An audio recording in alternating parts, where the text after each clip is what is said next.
એ કાકા આને મારે એટલે કેને મારવું? અરે કાઈ નહીં, અમે બે આ છે ને બલૂન બદલાવીએ. એવું છે? એટલે બલૂન એટલે ઓલું ઉડે ઈ? અરે ના ઈ બલૂન નહીં, આ બલૂન આ થોડુંક હારમાં થોડોક પ્રોબ્લેમ થતો હતો ને તે એક બોલ છેતરાવી દીધો એટલે આપણું હારામ સીધું હાલ્યું જાય. એવું છે? તે કાકા એ આ પાટલાને બદલાવો, ધ્યાન રાખજો, ઓલું માંડવી ભેગી કાઢે ના જાય. હો આ પકો છે. અરે નહીં પક્કાએ જોઈ છે, મસ્ત ઉગી ગઈ, એમાં કઈ ઘટ્યા નહીં. આખા ગામમાં વાવેતર જો હારામ હારું હોય ને તો પક્કાનું બીજા કોઈનું નહીં. હો વાત છે.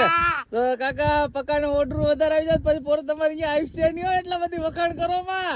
ના એને કીધું કે કાકા મની વેસાય પછી પૈસા આપજો, વાંધો નહીં. હું વાત છે કાકા, તો ઉઘરાણી બાંધ એમ ને? અરે વાહ કાકા વાહ. હાલો એ વાત ઉપર પકાને માવો ખવડાવી દો બસ. કરાઈ દે. અરે વાહ કાકા વાહ. લાવવાનું ભૂલી ગયો તો. અરે પણ